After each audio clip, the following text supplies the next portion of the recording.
Aro mman nwoke Igbo mman ụmụ nwanyị orihe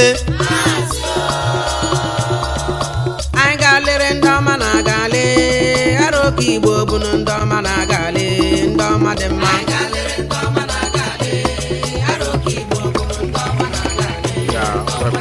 ga-alere ndị ọma na-agalị Izu. Right now, we are at Isimpku village to check what they are doing today based on the custom and the mind of the custom and tradition of Arochukwu Kingdom. They are called Izu Arochukwu Kingdom General. So, we are at Isimpku. Men looking at them, you can see they want to observe the custom and tradition of Arochukwu Kingdom today.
Biko Igbo ndị ọma na-ege ntị ebe anyị nọ kịta wụ na anyị ogo Isinkpu ụmụna mmadụ na ụjọ mụta nwa ya sị nwa ya karịa ya dịka otu omenala Igbo si wee dịrị ya ihe awụ anyị ogo Isinkpu ihe awụ anyị ogo Isinkpu. So ihe a na-eme today nle anya erughị na ya akụ echenjiri ya ngwe echenjiri ya ngwe today ihe ọbụla emere ya n'ebe a taa waga ọ gaza na-emepere ndị Isinkpu ụzọ na ndị kwere n'ezi okwu, ndị kwere n'ihe ọma, ndị kwere na omenala Igbo nke bekee na-akpọ custom and tradition. So biko ọnya na-eme ebe a kịta. Thank you. Mamman.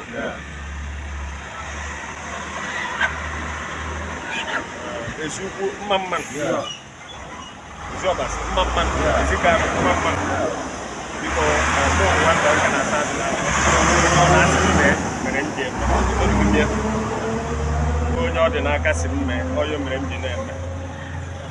Aliogo ihe awụ ụmụ gị dịka anyị na-akpa gị ndị taa.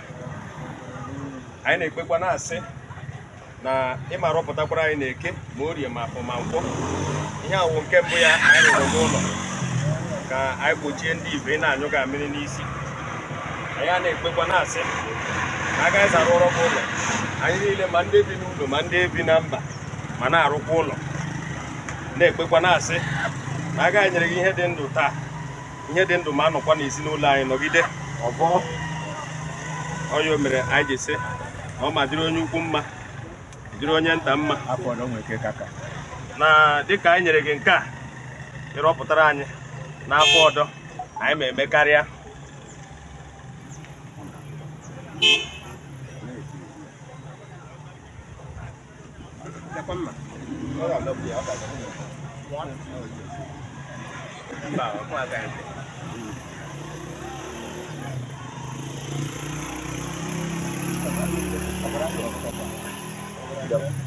Dawa ka ọ gara m. Ma rọpụtara anyị na-eke, rọpụtara anyị n'ori, rọpụtara anyị n'afọ, rọpụtara anyị n'afọ.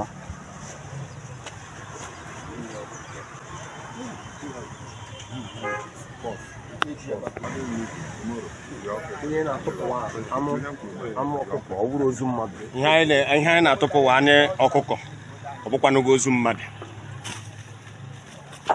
Gbasịgasịga gbagbuo ndị iro.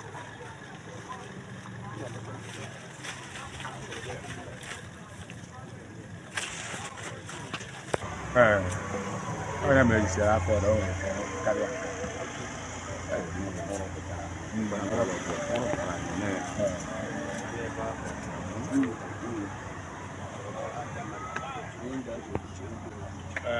Dịka anyị nyere nwoke anyị na-emerikwa nke anyị.